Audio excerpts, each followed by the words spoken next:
I'm Thessaly. I'm 28 years old, and I trusted my family with everything, including the $84,000 I'd been saving since my first job at 16. When they called me crying about potentially losing our family home, I had no idea that they were the reason my life savings, earned through 10 years of hard work, had vanished overnight. The betrayal caught me completely off guard and made me question everything I thought I knew about family loyalty. Before we dive into this painful story, let me know in the comments where you're watching from. If this journey feels familiar to you, please hit that like button and subscribe to join our community of survivors who've learned the hard way that sometimes the deepest wounds come from those closest to us. I grew up in Lakeside, Michigan, a small working-class town where everybody knew everybody, and I was always the responsible kid. Our family of 4 lived in a modest 3-bedroom house that my parents had bought when they were newlyweds. My dad worked as a foreman at the local factory, while my mom taught 3rd grade at the elementary school. We never had much, but my family always made sure we never went without the basics. My brother, Lysander, was 4 years older than me and had always been the family's golden child. With his charismatic personality and athletic abilities, he charmed everyone around him, especially our family. Throughout his high school years, Lysander was a football star who could do no wrong. When he broke curfew, it was because he was celebrating with friends. When he crashed the family car, it was just an accident that could happen to anyone. When he needed money for the latest video game or designer clothes, our family somehow always found the funds. Meanwhile, I was the quiet, hard-working girl who spent weekends helping my grandmother with her garden or working part-time jobs. I started babysitting at 12, took on a paper route at 14, and by 16, I was working at the local grocery store after school and on weekends. My parents always praised my work ethic, but never seemed to notice how differently they treated us. The pattern continued into our adult years. Lysander attended 3 different colleges, never completing a degree, with our parents covering his tuition and living expenses each time. When he decided college wasn't for him, they helped him move to Chicago, where he jumped from job to job, calling home whenever he needed money to cover rent or pay off credit card debt. I took a different path. After graduating high school as valedictorian, I received a partial scholarship to the state university, but still needed to work throughout college to cover the remaining tuition and expenses. I double majored in accounting and finance, graduating with honors. Even with my scholarship and working 30 hours a week, I still accumulated $22,000 in student loans. The day I received my first full-time job offer as a junior accountant at Wilson & Associates, I created a detailed financial plan. I would live as frugally as possible, paying off my student loans while simultaneously building savings for a home down payment. I shared a tiny apartment with 2 roommates, drove a 12-year-old Honda Civic that constantly needed repairs, packed lunches every day, and limited socializing to free community events or affordable coffee dates with friends. Within 3 years, I had paid off my student loans completely, an accomplishment that filled me with pride. My parents congratulated me, but quickly turned the conversation to how Lysander was considering opening his own business and how talented he was with people. I smiled and nodded, accustomed to their focus shifting to my brother. Over the next 4 years, I continued saving diligently. I moved to a slightly better apartment with just 1 roommate and allowed myself small luxuries like a monthly dinner at a restaurant or occasional new clothes from outlet stores. But mostly I remained focused on my goal, saving enough for a down payment on a modest home of my own. By my 28th birthday, I had accumulated $84,000 in my savings account. My target was $90,000, which would allow me to comfortably purchase a small home in a safe neighborhood with a manageable mortgage. I was so close to achieving my dream that I had started browsing real estate listings online, imagining what it would be like to have a place that was truly mine. My parents knew about my savings. 2 years ago, when I was hospitalized with appendicitis, I had given them access to my accounts in case of emergency. My mother had needed to pay some of my medical bills while I was recovering, and I had never thought to revoke their access afterward. Why would I? These were my parents, the people who had taught me about honesty and responsibility, the people I trusted most in the world. Looking back, there were signs of financial strain in my family that I chose to ignore. During holiday visits, I noticed my parents arguing in hushed tones about bills. My father postponed his retirement twice. My mother mentioned cutting back on her book club because the monthly dinner had become too expensive. But whenever I asked if everything was okay, they assured me they were fine, just being cautious with money as they always had been. Then there was Lysander, who, despite his perpetual money troubles, drove a new BMW and posted photos from expensive restaurants and weekend trips on social media. When I asked how he afforded such luxuries, he vaguely mentioned investments and side hustles. I assumed he had finally found his financial footing and was proud of him for it. This spring, I received a promotion to senior accountant with a significant salary increase. With my new income, I adjusted my timeline and decided I could begin house hunting immediately rather than waiting until fall. The housing market in my area was heating up, and I wanted to secure a property before prices rose further. I began working with a realtor named Diana, who quickly found several properties within my budget. One in particular caught my eye. A charming 2-bedroom craftsman-style house with a small backyard, perfect for the garden I had always wanted. The house was located in a quiet neighborhood with tree-lined streets, good schools nearby, and a short commute to my office. It felt like the perfect place to start this new chapter of my life. Diana was enthusiastic about the property and arranged for us to view it on a Saturday morning. As we walked through the rooms, I could envision my future there. The kitchen had enough space for me to cook the elaborate meals I'd been dreaming of, but could never justify making in my tiny apartment kitchen. The second bedroom would make an excellent home office with a window overlooking the backyard where I planned to plant vegetables and flowers. The house had been well maintained by an elderly couple who were moving to a retirement community. They had updated the electrical and plumbing systems in recent years, and the roof was only 5 years old. The asking price was $78,000, which would require a down payment of approximately $15,600 for a conventional loan. After the showing, Diana and I sat in her car discussing the details. She explained that similar houses in the neighborhood had been selling quickly, often with multiple offers. The market was competitive, and she recommended making an offer as close to asking price as possible if I was serious about the property. I told her I needed a day to think it over, but honestly, my mind was already made up. This was the house I had been working toward for 7 years. That evening, I called my best friend Emma to share my excitement. She had been my roommate in college and knew every detail of my financial journey. She was thrilled for me and offered to help with the move when the time came. On Sunday morning, I called Diana and told her I wanted to make an offer of $76,000. She thought it was a strong offer and promised to present it to the sellers that afternoon. By evening, she called with good news. The sellers had accepted my offer. But there was one condition. Another buyer had also shown serious interest, and the sellers wanted to give them 24 hours to submit a competing offer. If no better offer came in by Monday evening, the house was mine. Monday dragged on endlessly at work. I found myself checking my phone constantly, waiting for Diana's call. Finally, around 4:30 in the afternoon, she called with urgent news. The other buyer had submitted an offer of $79,000, $1,000 over asking price.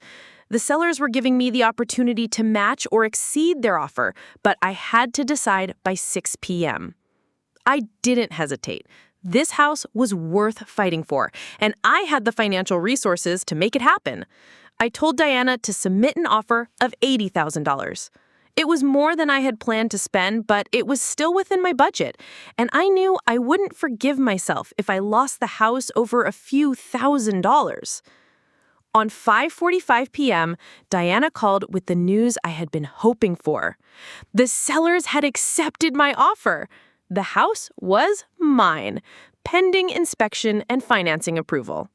We scheduled the home inspection for the following Friday, and I would need to submit my pre-approval letter and down payment information to the mortgage company by Wednesday. That night, I celebrated quietly in my apartment with a bottle of wine I had been saving for a special occasion. I called my parents to share the news, and they seemed genuinely happy for me, though my mother expressed some concern about me taking on such a large financial commitment. I assured her that I had been planning for this moment for years and had the savings to handle it comfortably. Over the next few days, I gathered all the necessary paperwork for the mortgage application. The lender required proof of income, bank statements, and documentation of my down payment funds. Everything was progressing smoothly until I sat down at my computer on Tuesday afternoon to transfer the down payment from my savings account to my checking account.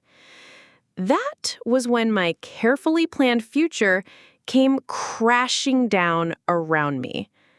The mortgage company needed to see the funds in my account by Wednesday morning to process the loan application on time. The closing was scheduled for the following Monday, and any delays could jeopardize the entire purchase. Diana had warned me that the sellers were eager to complete the transaction quickly and might accept another offer if there were complications with my financing. I had been so focused on the excitement of finally achieving my goal that I hadn't checked my savings account balance in over a week. Why would I? I knew exactly how much money was there, and I had been diligently adding to it with each paycheck. The account had been steadily growing for years, a testament to my discipline and sacrifice. But as I stared at the computer screen showing my account balance of $4,200, I felt like I was living in a nightmare. There couldn't be real. There had to be some mistake, some system error that would be resolved with a quick phone call to customer service. As the reality of the situation began to sink in, I realized that losing the house was just the beginning of my problems. Someone had stolen my life savings, and the person with access to my account was someone I trusted completely, someone who had taught me the values of honesty and integrity that had guided my entire adult life. This spring, I received a promotion to senior accountant with a significant salary increase. With my new income, I adjusted my timeline and decided I could begin house hunting immediately rather than waiting until fall. The housing market in my area was heating up, and I wanted to secure a property before prices rose further. I began working with a realtor named Diana, who quickly found several properties within my budget. One in particular caught my eye, a charming two-bedroom craftsman-style house with a small backyard, perfect for the garden I had always wanted. When Diana called to tell me another buyer was interested, I decided to make an offer immediately and went to transfer the down payment from my savings account. That was the moment everything changed. It was a Tuesday afternoon when I logged into my online banking to transfer funds for the down payment. The office was quiet, with most of my coworkers at lunch. I remembered feeling excited, my finger hovering over the mouse, ready to take this monumental step toward independence. Then I saw my balance, $4,200. I blinked, assuming I had accidentally clicked on my checking account instead of savings. I navigated back to the account overview page and clicked on my savings account again.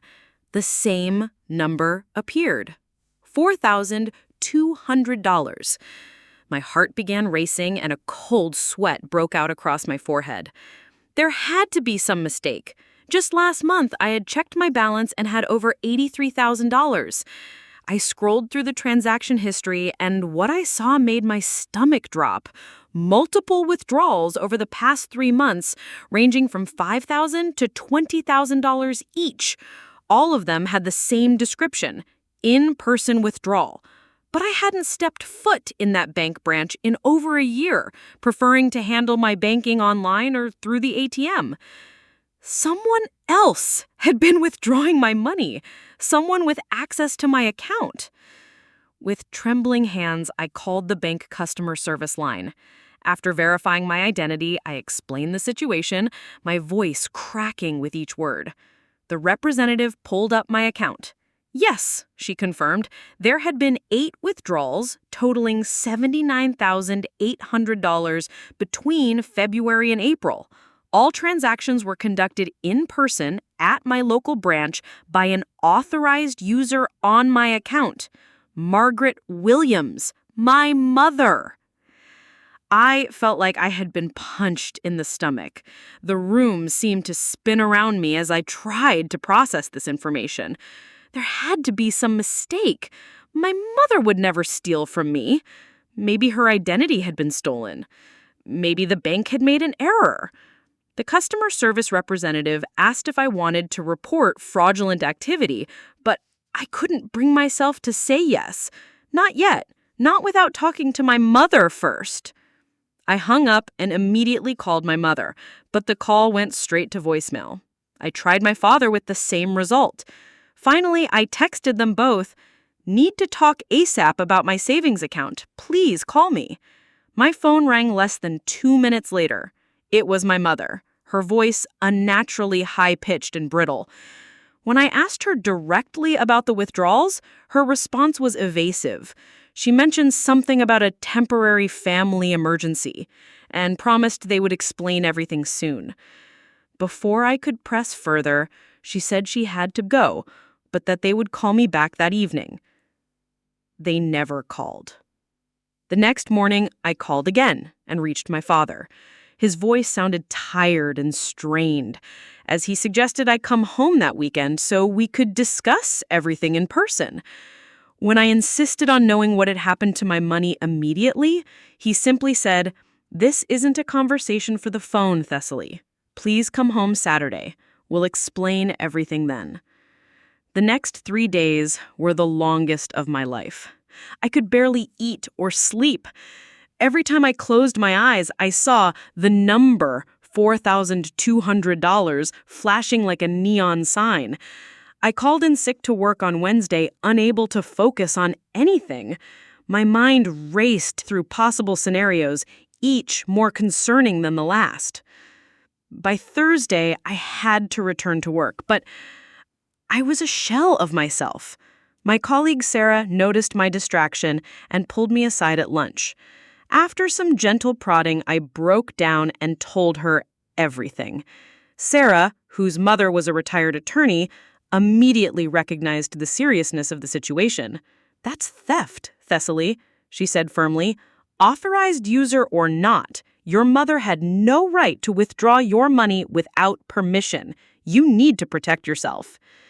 Sarah helped me make a list of immediate actions: documenting all transactions, printing bank statements, consulting with an attorney, and potentially filing a police report.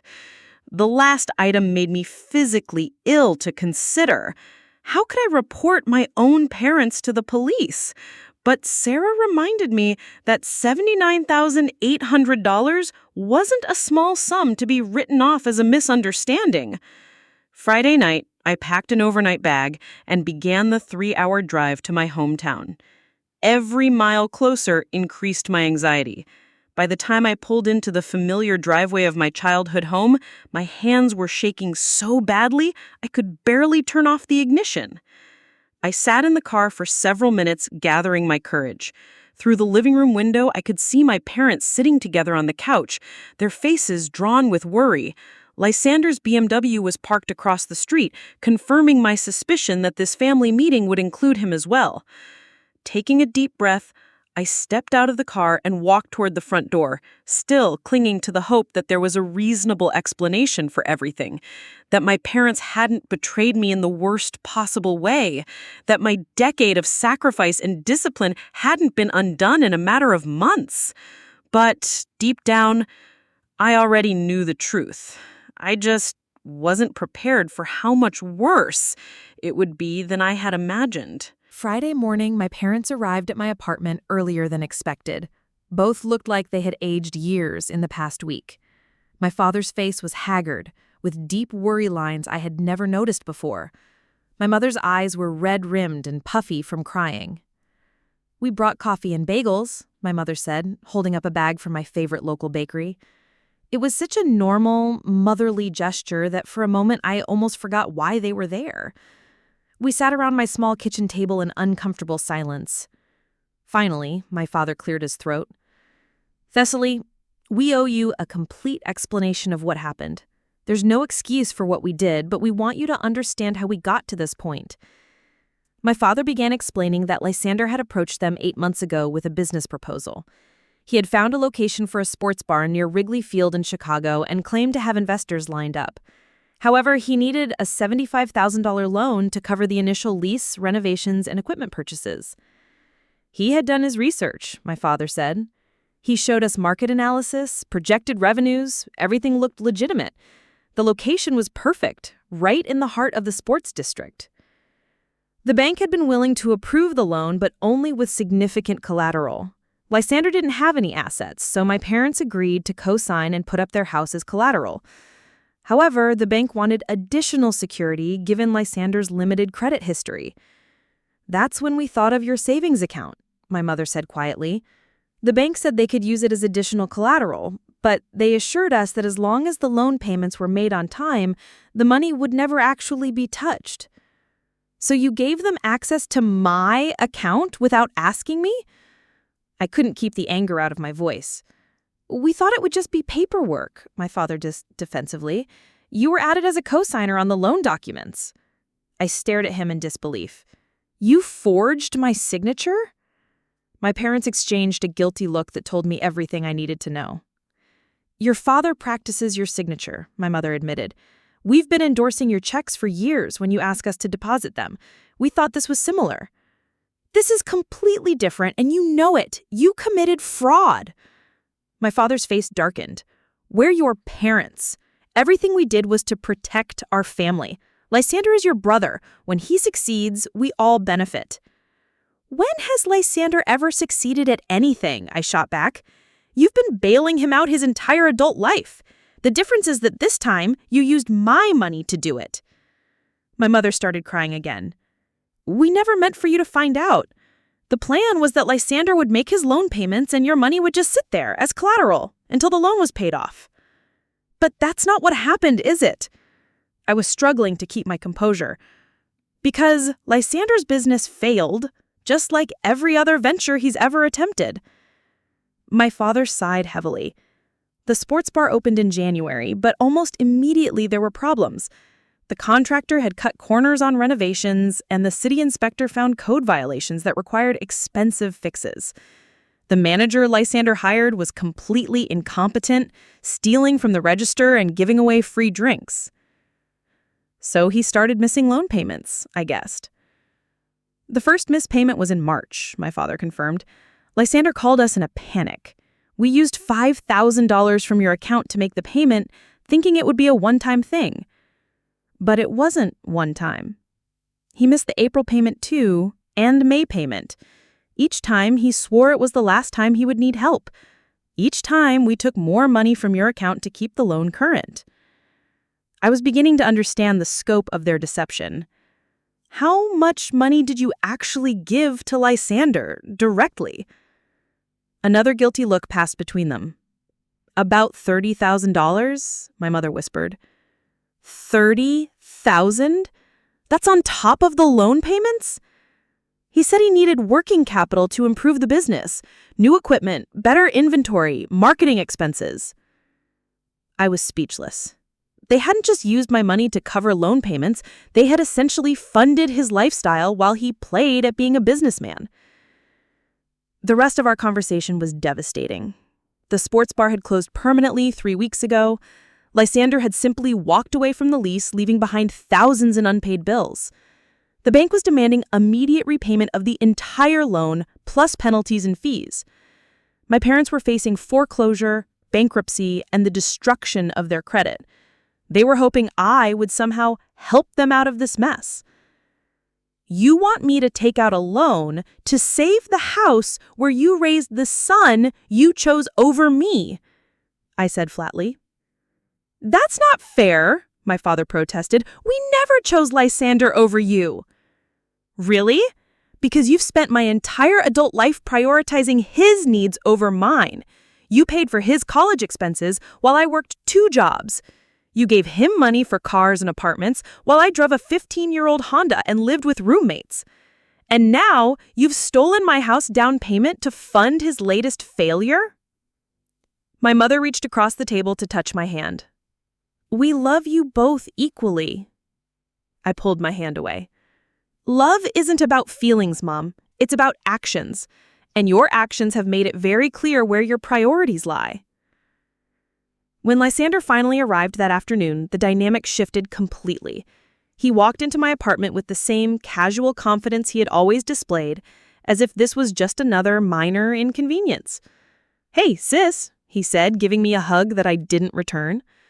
Thanks for being so understanding about this whole situation. Understanding? I stared at him in disbelief.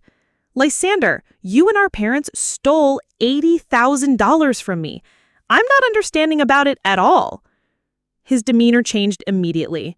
The charming smile disappeared, replaced with the entitled expression I remembered from our childhood whenever he faced consequences. Look, Thessaly, I know you're upset, but this isn't as bad as you're making it sound. The business didn't work out, but that doesn't mean the money is gone forever. I'm already working on my next venture, a food truck business that's practically guaranteed to succeed. I couldn't believe what I was hearing. Even now, even after his latest failure had cost me my life savings, he was talking about his next get-rich-quick scheme. That's when I realized that nothing I could say or do would ever change the fundamental dynamic in our family. My parents would always enable Lysander's irresponsibility, and I would always be expected to understand and support their decisions. Unless I was willing to take drastic action to protect myself, this pattern would continue until there was nothing left for them to take. For the first time in my life, I started seriously considering what it would mean to hold my family accountable for their actions, even if it meant destroying our relationships forever. After Lysander left that afternoon, making vague promises about paying me back once his food truck idea took off, I sat alone in my apartment trying to process everything I'd learned. The full scope of my family's betrayal was staggering. They had stolen my savings to enable the same patterns of irresponsibility that had defined our family dynamic for decades. I spent the weekend researching my options and making difficult phone calls. First, I contacted Diana to officially withdraw from the house purchase. She was sympathetic but professional, explaining that my earnest money would be forfeited since I was backing out due to financing issues. Another $1,000 down the drain. Next, I called my bank to formally dispute the unauthorized withdrawals. The customer service representative explained that since my mother had been an authorized user, proving theft would be challenging. However, if I could demonstrate that the authorization was limited to specific emergency situations and that these transactions exceeded that scope, I might have a case. The bank's fraud department would investigate, which could take several weeks. They could place a hold on any remaining funds and accounts my mother had accessed and provide me with detailed transaction records for the past year. On Sunday afternoon, I made the hardest phone call of all. I contacted Emma, my closest friend since college, and told her everything. Emma had always been like a sister to me, and her family had essentially adopted me during college when my parents were too focused on Lysander's latest crisis to pay attention to my achievements. Emma listened without judgment as I recounted the entire story, occasionally gasping in disbelief. When I finished, she was quiet for a long moment. Thessaly, you know I love you like family, but I have to ask, what are you going to do about this? I don't know, I admitted. Part of me wants to file criminal charges and let them face the consequences. But they're my parents. The thought of sending them to jail makes me sick. But the thought of letting them get away with stealing your future should make you sicker, Emma replied firmly. This isn't about revenge. It's about justice. And it's about preventing them from doing this to someone else in the future. Emma's words stuck with me as I tried to fall asleep that night. She was right that this was about more than just me. If my parents could rationalize stealing $80,000 from me to enable Lysander's failures, what would stop them from doing something similar in the future? The next morning, I called in sick to work and drove downtown to meet with an attorney. Thomas Mitchell was a criminal defense lawyer who also handled financial fraud cases. His office was located in a converted Victorian house, and I felt oddly comforted by the solid oak furniture and walls lined with law books, tangible symbols of order and justice when my life felt chaotic. Thomas listened attentively as I recounted my story, occasionally asking clarifying questions and taking detailed notes. When I finished, I spread out printed copies of the bank statements and transaction records on his desk. He examined them carefully before looking up at me with a serious expression. Thessaly, I want to be completely clear about this situation. What your parents did constitutes several criminal offenses: fraud, identity theft, and grand larceny. The amount involved makes this a felony case, which carries significant penalties, including potential prison time. My stomach clenched at his words. The thought of my parents in orange jumpsuits was devastating despite their betrayal. Could we handle this civilly instead? Maybe just sue them to recover my money? Thomas leaned back in his chair. We could pursue a civil judgment, but given what you've told me about your brother's spending habits and your parents' financial situation, collecting on that judgment would be extremely difficult. They simply might not have the assets to pay you back. He explained my options, including the possibility of pressing criminal charges, which would involve the police and district attorney.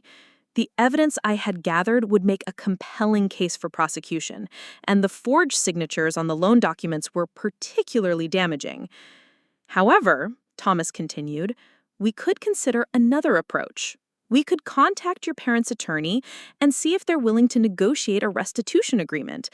Essentially, they would acknowledge their wrongdoing and agree to a structured repayment plan in exchange for you not pressing criminal charges. This seemed like a more palatable option, though Thomas warned me that without the threat of criminal prosecution, my parents might not take the agreement seriously. I need time to think about this, I finally said. Thomas nodded understandingly. Take whatever time you need, but I would strongly advise securing your remaining assets immediately. Change all your passwords, remove any authorized users from your accounts, check your credit report for any unauthorized activity, and consider placing a fraud alert on your credit file. I followed his advice that same day, spending hours on the phone with banks, credit card companies, and credit reporting agencies. The process was exhausting and humiliating, having to explain repeatedly that my own parents had stolen from me. That night, I drafted a detailed email to my parents. I explained exactly what I knew about the loan, the unauthorized withdrawals, and their use of forged documents. I outlined the potential legal consequences they faced, including criminal charges and civil liability. Most importantly, I made it clear that I would not be providing additional funds to save their house. Their response came within the hour. A phone call from my father, his voice trembling with fear and indignation. You can't seriously be threatening to send your own parents to prison after everything we've done for you over the years? His words ignited a spark of anger. What exactly have you done for me, Dad? You raised me, yes, you provided food and shelter, which is what parents are supposed to do. But as an adult, what support have you actually given me? I worked my way through college while you paid Lysander's expenses. I paid off my own student loans while you covered his credit card debts. But we're family, he protested. Family members support each other. Is that what you were doing when you forged my signature? When you took my life savings without even asking? Was that supporting family? His silence spoke volumes. I don't want to see you and Mom suffer, I continued, my voice softening slightly. But I can't fix this for you. Not this time. You made these choices, and now you have to live with the consequences. After hanging up, I sat in my darkened apartment, wondering if I had just permanently damaged my relationship with my parents. The thought brought fresh tears, but also a strange sense of liberation. For the first time in my adult life, I had advocated for myself instead of automatically accommodating their expectations and excuses. Filing the police report was one of the hardest things I had ever done. Detective Sarah Rodriguez was assigned to my case, and she was both professional and compassionate as I walked through the evidence I had gathered. She had seen cases like mine before, family members victimizing each other financially, and she explained that these were often the most emotionally difficult cases to prosecute. "The evidence you've provided is quite strong," she said after reviewing the bank statements and forged loan documents. "The systematic nature of the withdrawals and the forged signatures make this a clear case of fraud and theft. However, I want you to understand that once we begin a criminal investigation, the process takes on a life of its own. I signed the complaint anyway, knowing that this might be the only way to recover any of my stolen money and prevent my family from continuing these destructive patterns." The investigation moved quickly. Within days, Detective Rodriguez had interviewed the bank employees who had processed the withdrawals, obtained security camera footage showing my mother making the transactions, and collected additional evidence of the forged documents.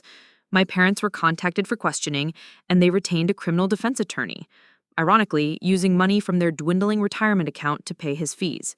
Their lawyer, David Chen, called Thomas to discuss the possibility of a plea agreement before charges were formally filed. The meeting took place in Thomas's conference room on a gray Thursday morning. My parents looked like they had aged a decade in the past month.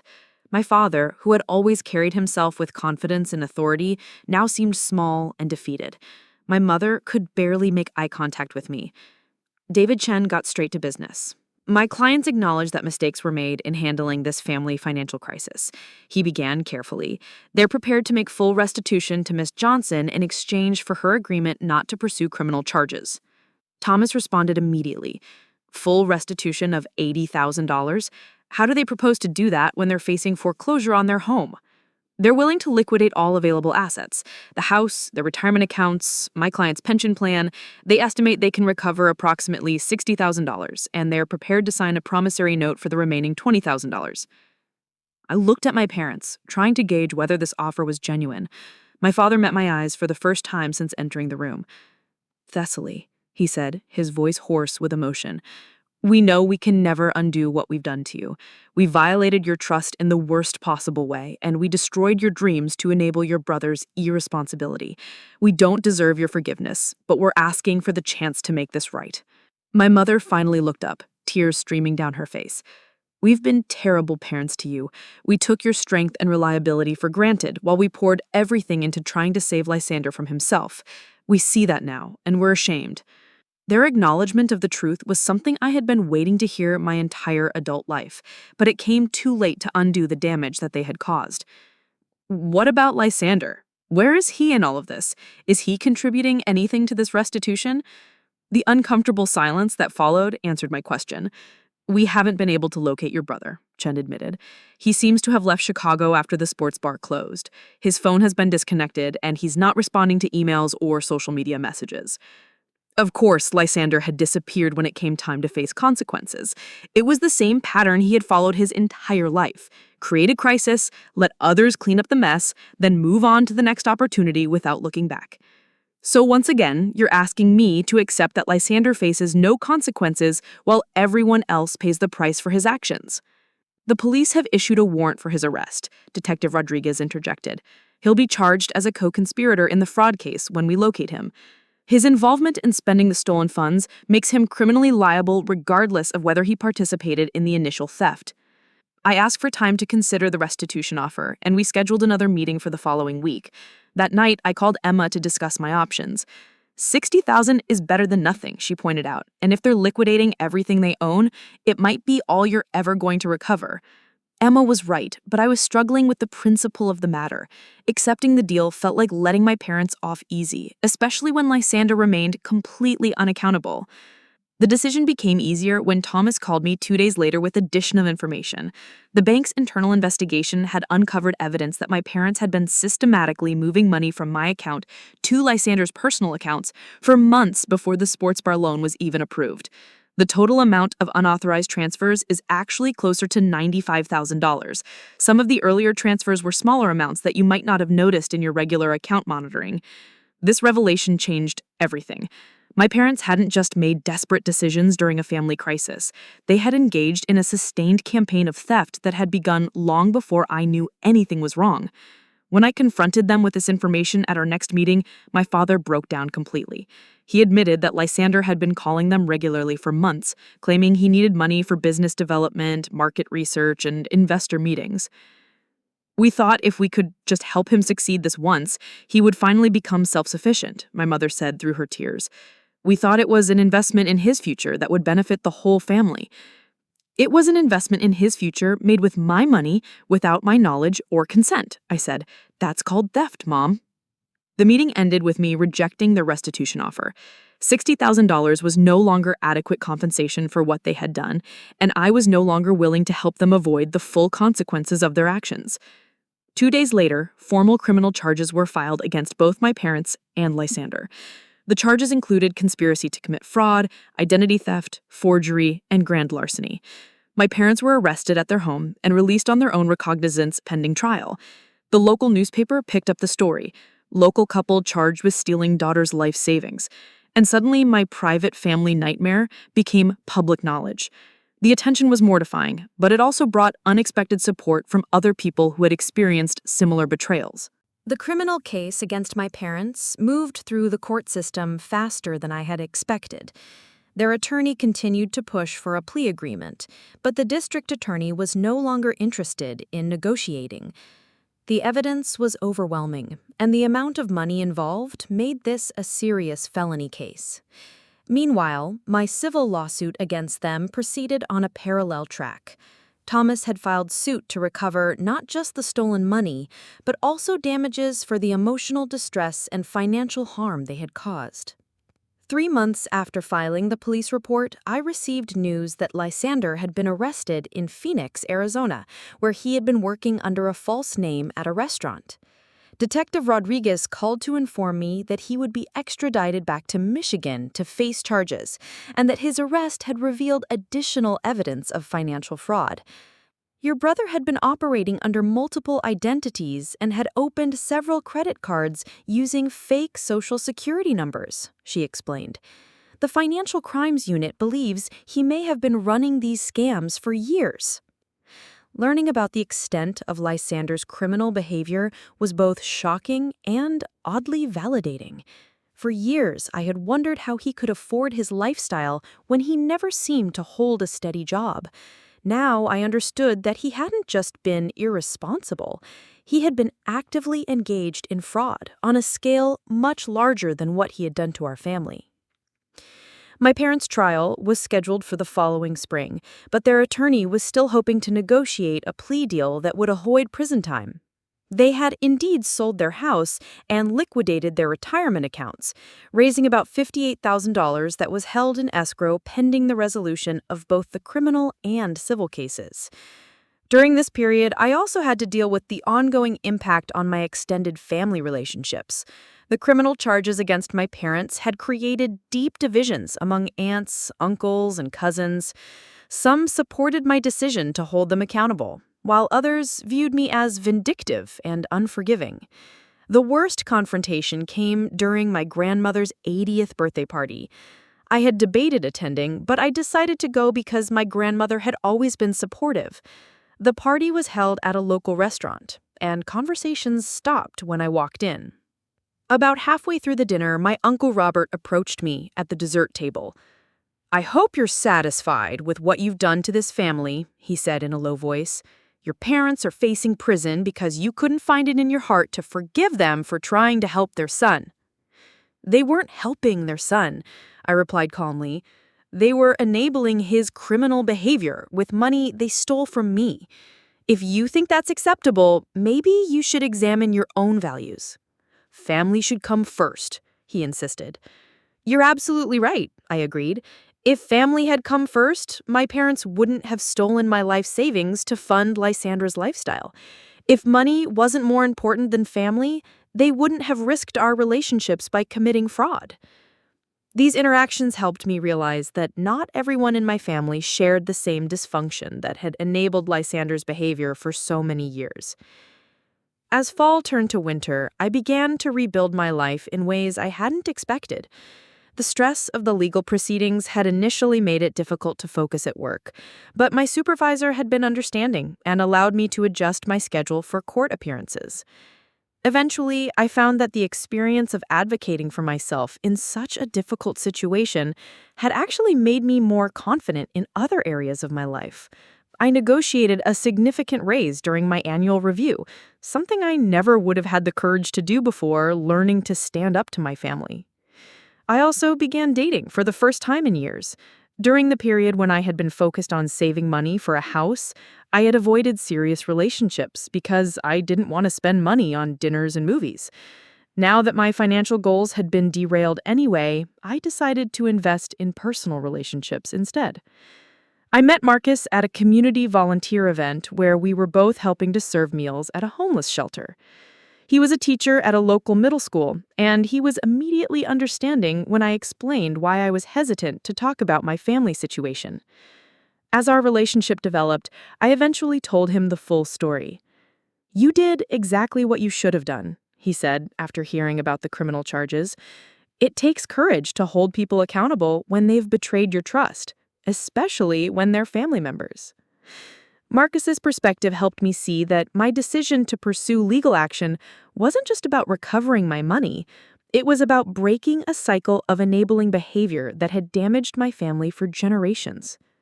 As winter progressed toward spring, I began to feel cautiously optimistic about my future for the first time since discovering the theft. I still didn't have enough money for a house down payment, but I had a stable job, a growing relationship, and the knowledge that I could handle even the most difficult challenges life might throw at me. Most importantly, I had learned to trust my own judgment about what I deserved and what I was willing to accept from the people in my life.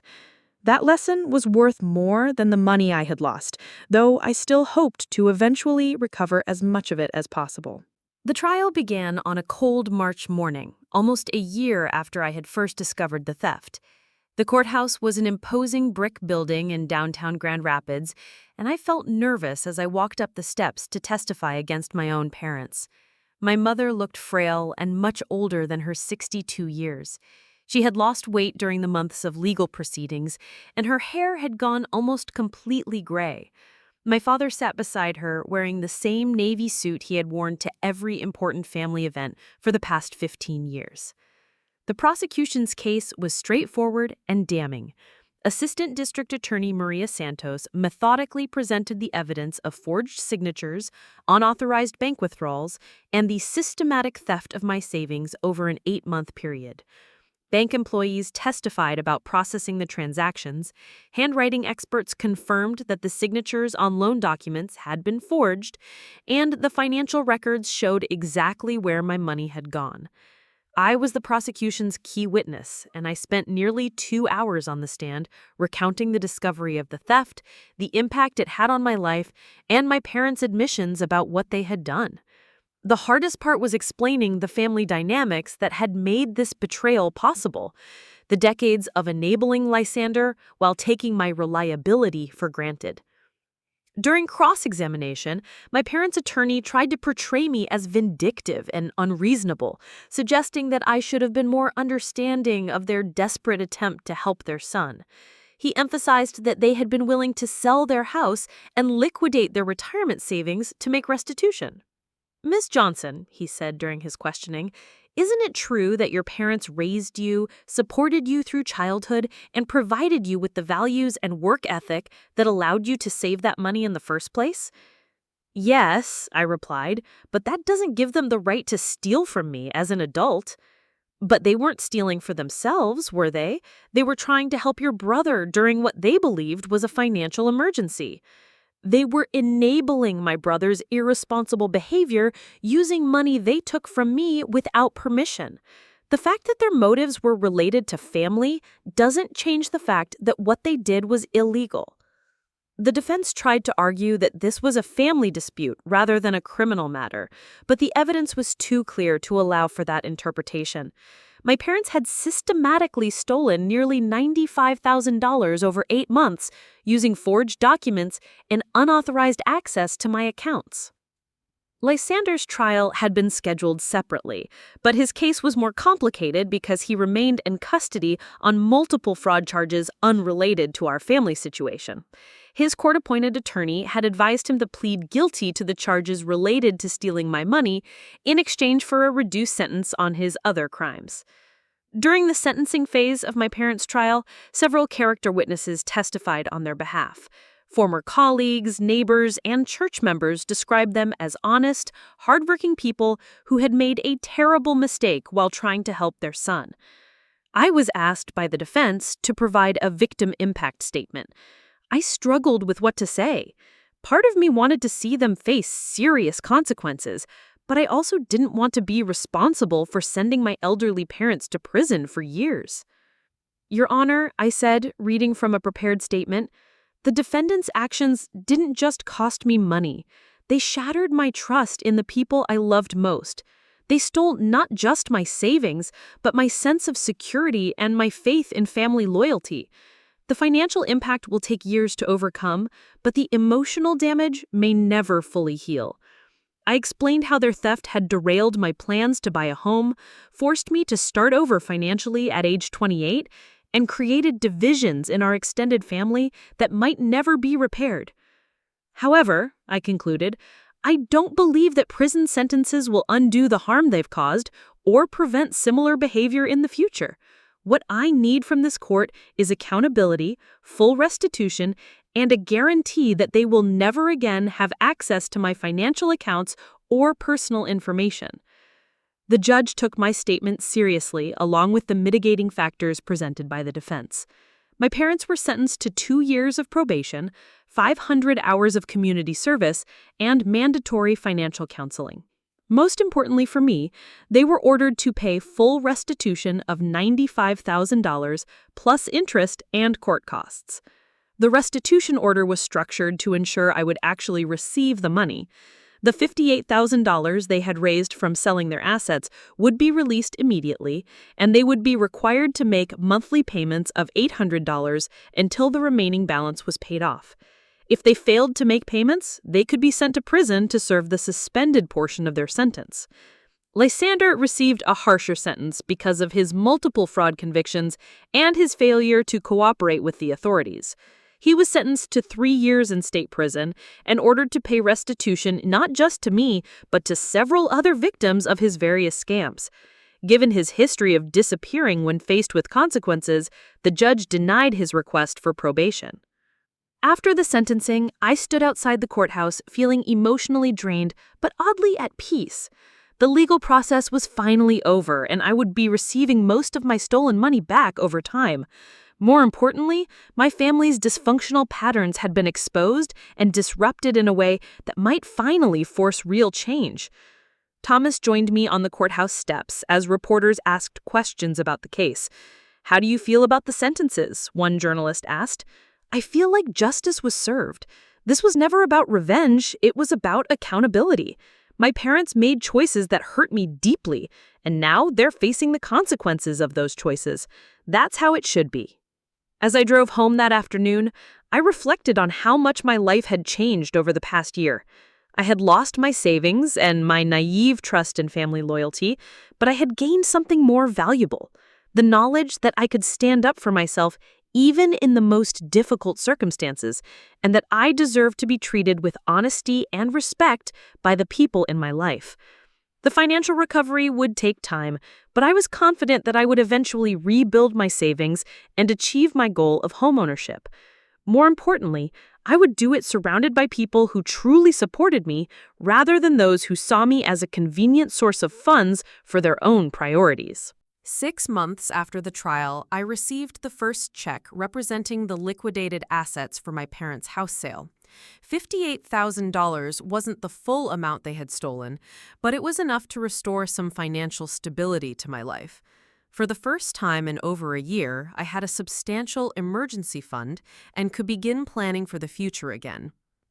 The monthly restitution payments for my parents arrived consistently, as mandated by the court.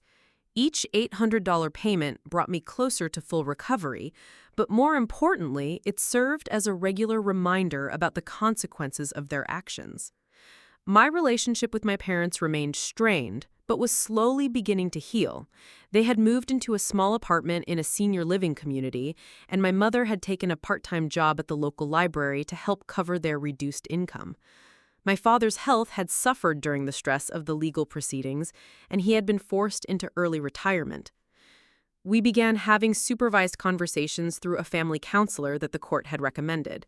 Dr. Angela Martinez specialized in family financial trauma, and she helped us navigate the complex emotions surrounding the theft and its aftermath. During one particularly difficult session, my mother broke down while trying to explain why they had prioritized Lysander's needs over mine for so many years. "We knew you were strong and capable," she said through tears. "We never worried about you because you always found a way to handle everything on your own. But Lysander seemed so fragile, so in need of support." "But your help didn't actually help him," I pointed out. "It enabled him to avoid facing reality and developing real coping skills. Every time you bailed him out, you prevented him from learning to be self-sufficient." My father nodded reluctantly. "We see that now. The counseling sessions have helped us understand that we weren't protecting him, we were enabling his destructive behavior." These conversations were painful but necessary. For the first time in our family's history, we were addressing the dysfunctional patterns that had shaped our relationships for decades. Dr. Angela Martinez also helped me process my own emotions about the betrayal. I had spent months focused on the practical aspects of recovery, the legal proceedings, the financial restitution, the logistics of rebuilding my savings, but I hadn't fully dealt with the emotional trauma. Betrayal by family members is particularly devastating because it shatters our fundamental assumptions about safety and loyalty, she explained during one of our individual sessions. You're not just grieving the loss of money, you're grieving the loss of your illusions about your family relationships. She was right. The hardest part wasn't the financial setback. It was accepting that my parents had never seen me as deserving the same level of concern and protection they had always shown Lysander.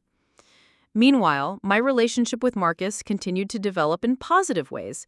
He had been incredibly supportive throughout the legal proceedings, and his perspective as an outsider had helped me maintain clarity about what I deserved from my family relationships.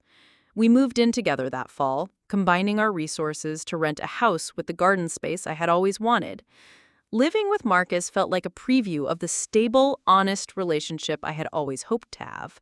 He never made decisions that affected me without consulting me first. He never assumed that his needs were more important than mine. And most importantly, he never expected me to sacrifice my goals to accommodate his mistakes. I also began volunteering with a nonprofit organization that helped victims of financial elder abuse. My experience with family financial betrayal wasn't exactly the same, but the emotional impact was similar. I found that sharing my story and supporting others who had been victimized by trusted family members was both healing for me and helpful for people going through similar situations. Through this volunteer work, I met other adult children who had been financially exploited by their parents, as well as parents whose adult children had stolen from them. The common thread in all these cases was the violation of trust and the difficulty of holding loved ones accountable for their harmful actions. One woman, named Carol, had a story remarkably similar to mine.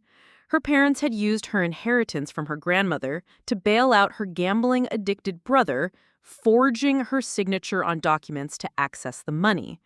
The hardest part was realizing that I had spent my whole life believing that family loyalty meant accepting whatever they did to me. It took losing $50,000 for me to understand that real loyalty has to go both ways. Her words resonated deeply with me. I had spent 28 years believing that being a good daughter meant being understanding, flexible, and supportive no matter what. As the first anniversary of discovering the theft approached, I found myself reflecting on how much my life had changed. I was living in a comfortable house with a partner who respected me. I had a job that I enjoyed and that provided financial stability. I was slowly rebuilding my savings with the help of the restitution payments. Most importantly, I had learned to advocate for myself and to expect honesty and accountability from the people in my life. These weren't skills I had possessed a year earlier, but they had been forged through the painful process of confronting my family's dysfunction. The financial impact of my parents' theft would take several more years to fully overcome, but I was no longer defined by that setback. I had discovered strengths I didn't know I possessed and had built a support system of people who truly cared about my well-being. As I prepared to begin my third decade of life, I felt cautiously optimistic about the future. The betrayal had taught me valuable lessons about trust, boundaries, and self-advocacy that would serve me well in all my relationships going forward. I had learned that forgiveness didn't require forgetting, and that accountability wasn't the same as vengeance. Most importantly, I had discovered that surviving the worst betrayal imaginable had made me stronger, not weaker. If I could handle my own parents stealing my life savings and still emerge with my integrity intact, I could handle whatever challenges life might bring in the years ahead. 2 years after the trial, I stood in the kitchen of the house Marcus and I had just purchased together. It wasn't the craftsman-style home I had originally fallen in love with, that had been sold long ago to other buyers, but this ranch-style house in a quiet neighborhood had something the first one hadn't. It represented a future built on honest relationships and shared goals rather than solitary sacrifice. The down payment had come from multiple sources. The restitution payments from my parents had continued faithfully, slowly rebuilding my savings. I had received a significant promotion at work, partly because the confidence I had gained from advocating for myself had made me more assertive in professional situations. And Marcus had contributed his own savings, making us true partners in this investment. As I unpacked dishes and our new kitchen, I reflected on how different this felt from the home buying process I had originally planned. Instead of achieving this milestone through years of solitary sacrifice, I was sharing it with someone who celebrated my successes without expecting me to subsidize his mistakes. The final restitution payment from my parents had arrived the previous month, officially closing the financial aspect of our legal settlement. $95,000 plus interest had been fully repaid over the course of 26 months. The money couldn't undo the betrayal, but it had allowed me to rebuild my financial foundation stronger than before. My relationship with my parents had evolved into something neither warm nor hostile, a careful balance based on mutual respect for boundaries, rather than the unconditional enabling that had characterized our family for decades. We saw each other occasionally for holidays, but there was an emotional distance that might never fully heal. They had completed their court-ordered counseling and community service, and by all accounts had gained genuine insight into the destructive patterns that had shaped our family relationships. My mother had become involved in a support group for parents of adult children with addiction issues, learning healthier ways to show love without enabling harmful behavior. Lysander had been released from prison 6 months earlier and was living in a halfway house in Detroit while completing his parole requirements. He had been required to attend financial responsibility classes and substance abuse counseling, as he had developed a gambling addiction that had contributed to his pattern of financial crimes. I had not seen him since his arrest and had no plans to resume a relationship unless he demonstrated sustained changes in his behavior over a period of years. His restitution payments to me were minimal, $25 per month, but they arrived consistently, suggesting that he was at least making an effort to accept responsibility. The fact that both my parents and Lysander were making genuine efforts to change gave me cautious hope that our family's dysfunction might finally be healing, even if our relationships would never return to what they had been before. Marcus and I had spent considerable time discussing how my experiences with family betrayal might affect our future together. We had both agreed that complete financial transparency would be essential, and we had established shared goals and individual boundaries that respected our separate identities. We planned to marry the following year and had already begun premarital counseling to ensure that we entered marriage with realistic expectations and strong communication skills. My experience with family dysfunction had taught me that good intentions weren't enough. Healthy relationships required ongoing effort, honest communication, and mutual accountability. As I arranged flowers in a vase on our new dining room table, I thought about the woman I had been 3 years ago. She had been responsible and hardworking, but also naive about family dynamics and too willing to accept unfair treatment in the name of loyalty. The woman I had become was still responsible and hardworking, but she was also clear about her own value and unwilling to accept disrespectful treatment from anyone, including family members. She had learned that real love required accountability, and that protecting someone from consequences wasn't the same as helping them grow. Most importantly, she had discovered that surviving betrayal by the people she had trusted most hadn't destroyed her capacity for trust. It had taught her to trust more wisely.